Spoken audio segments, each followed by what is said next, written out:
llevo esperando este momento, se lo reconozco, desde que descubrí que el nombre del plan era de recuperación, transformación y resiliencia. Don Juan Ramón Rayo, profesor de la Universidad Francisco Marroquín, buenas noches. ¿Qué tal? Buenas noches, Dieter. A ver, vamos a ver.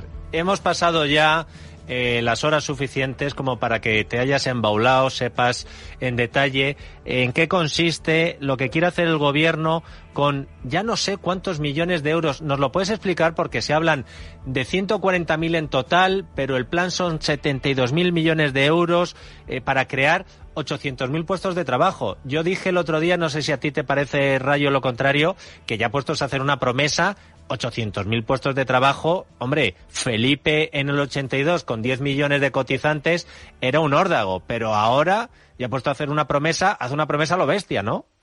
Sí, efectivamente, y las promesas tienen el mismo fundamento entonces que ahora.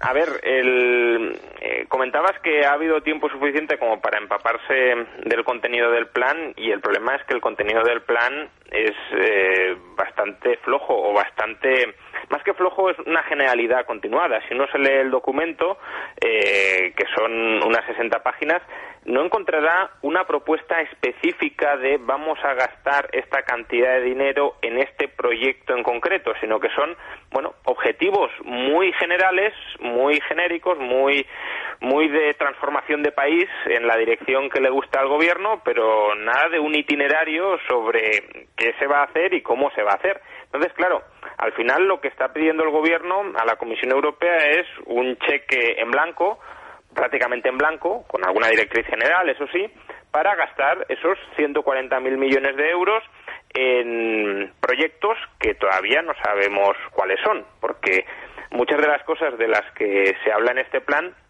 son incluso generalidades que ya hemos escuchado en muchas ocasiones. Digitalización de la administración pública. ¿Cuántas veces hemos oído hablar de la ventanilla única y de incorporar la administración electrónica? Bueno, pues de nuevo lo mismo. O modernización del sistema educativo. Bien, es otra de las cosas, otra de las constantes que también estamos tremendamente acostumbrados a escucharlo. O cursos para la digitalización de los trabajadores españoles. ¿Cuántos cursos de formación y de reciclaje administrados por sindicatos y por patronales hemos dado en este país?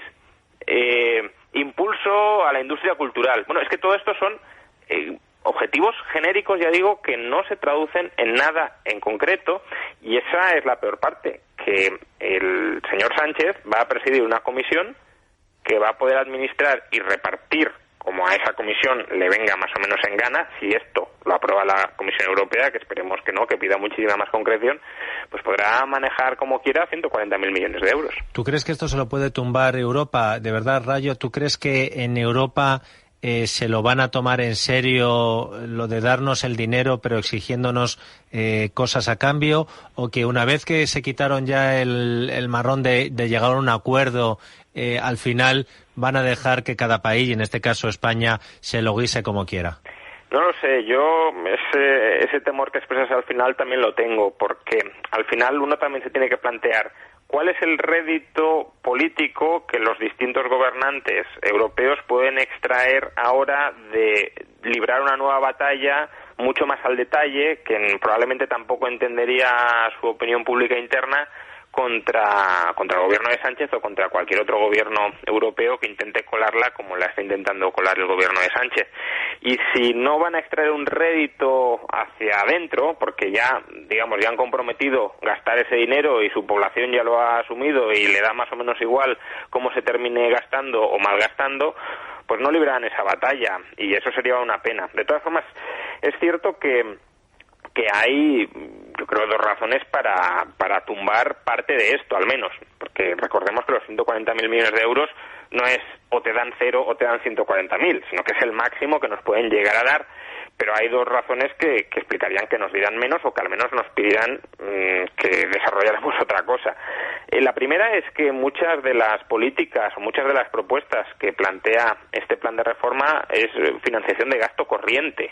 Incluso plantean la financiación, por ejemplo, del ingreso mínimo vital, de políticas activas de empleo, y el dinero va destinado no a financiar gasto corriente, sino a financiar inversión. Entonces, claro, al gobierno le interesa que le financien parte del déficit público, pero este dinero no es para financiar el déficit público de España durante unos pocos años, sino en teoría para transformar la estructura productiva de España aplicando cambios que sean sostenidos en el tiempo. Y el segundo motivo, ya lo he dicho, es la escasa concreción de todo esto. Al final recordemos que Bruselas tiene que tutelar cómo se gasta este dinero, pero claro, aprobando esto no va a tutelar nada, porque, pues ya digo, es un plan, una carta a los Reyes Magos de buenas intenciones, en la línea más o menos que plantea Bruselas, pero dentro de este paraguas pues caben muchísimas cosas y ese es el riesgo, ¿no? Que unos pocos, el presidente del gobierno, los ministerios, foros consultivos sectoriales, que básicamente es pues grandes empresas de algunos sectores o asociaciones civiles y los agentes sociales, pues esos grupos que van a ser a quienes se consulte sobre cómo gastar específicamente el dinero, van a tener la potestad de repartirse, repito, 140.000 millones de euros. ¿Qué gran empresa administra cada año o cada 2 años una cantidad tan ingente de fondos? Si una gran empresa ya le sería muy complicado, probablemente imposible, digerir en 2 o 3 años proyectos nuevos por importe de 140.000 millones de euros, ¿de verdad nos creemos que Sánchez y un grupo reducido de burócratas y de lobistas van a ser capaces de gastar eficientemente esos 140.000 millones de euros en transformar la economía española? No, la van a gastar en transformar sus cuentas y sus beneficios particulares. Ojalá me equivoque, pero yo veo esto como un plan E, pero a lo bestia. En vez de con 5.000 millones, con 72.000 o con 140.000. Una cosa más, Juan Ramón, porque el otro día, cuando el gobierno presenta su cuadro macroeconómico, el techo de gasto, y dice Nadia Calviño que al final es verdad que en 2020 vamos a caer más de lo que ella dijo, un 11,2, pero que en el año que viene vamos a subir un 7 y pico por ciento el PIB y que por eso se va a poder reducir un 3% el déficit, a pesar de tener un techo de gasto de 196.000 millones. Yo cuando hacen esas previsiones siempre echo en falta algo que los economistas manejáis muy bien, lo del ceteris paribus, es decir, que nos recuerden lo de la igualdad de condiciones, porque hay algo en lo que ni siquiera caen, y es que están hablando de unas previsiones económicas que se pueden torcer las cosas en lo económico, pero también en lo sanitario. Tú imagínate lo que cambia esa previsión si volvemos a decretar un estado de alarma, como hoy no descartaba Pedro Sánchez, Juan Ramón, y ahí volvemos a lo que tú siempre dices. Antes de hablar de la economía hay que solucionar lo del coronavirus. Claro, es que además esta es otra. Quiero decir, en este plan de reforma no se contiene ni una sola medida para mantener la pandemia bajo control, que sería deseable que así fuera, ¿no? En todo caso, sí, tienes toda la razón. Es verdad que Nadia Calviño sí dijo, lo que pasa que esto no lo recoge luego nadie y evidentemente el gobierno no tiene ningún interés en centrar el tiro por ahí, dijo siempre teniendo en cuenta la enorme incertidumbre que existe en estos momentos para realizar cualquier predicción. Sí, eso, la palabra incertidumbre fue cuando le dijeron, oiga, que sus previsiones no coinciden con las de ninguno. Y dijo, hombre, es que ya saben que como hay tanta incertidumbre, está a la orden del día el que se rebaje o se suban las previsiones. Como en el mundo del deporte, a hablar de fichajes, tú puedes decir que va a venir un jugador ¿Tú eres de futbolero, Rayo? No demasiado. ¿Pero de ser algún equipo?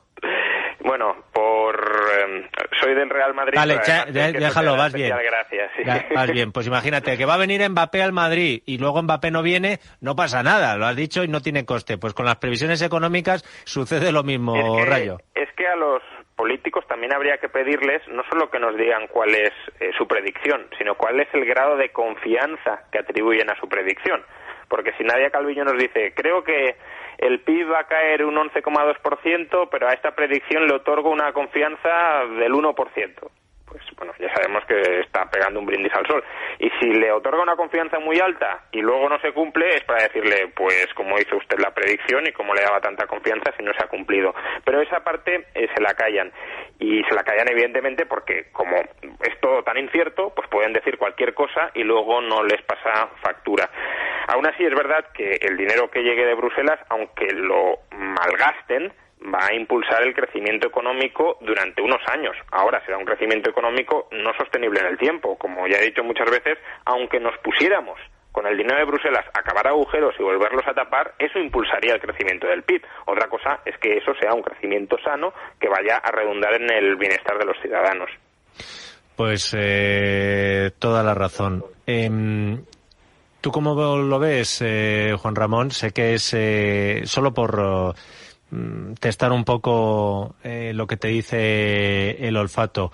¿Crees que en la parte, porque además lo has seguido muy detenidamente, has hecho un análisis riguroso de los números y de las medidas, pero no de la situación económica, sino también de la gestión sanitaria? ¿Qué crees que puede pasar a corto plazo? No te lo pongo ya en el otoño, te digo en este mes de octubre.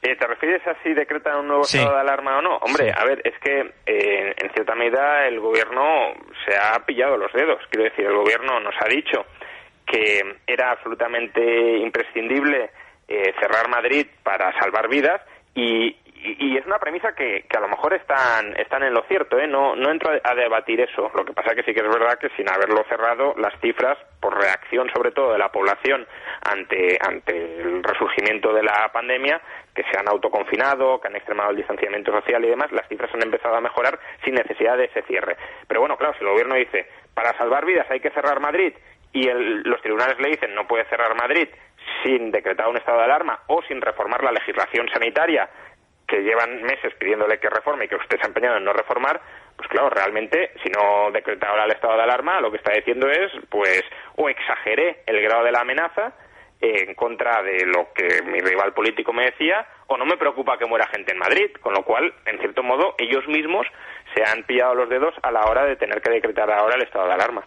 Juan Ramón Rayo, profesor de la Universidad Francisco Marroquín y analista de este programa. Un abrazo y muchas gracias, como siempre. Muchas gracias, Dieter. Nos vemos.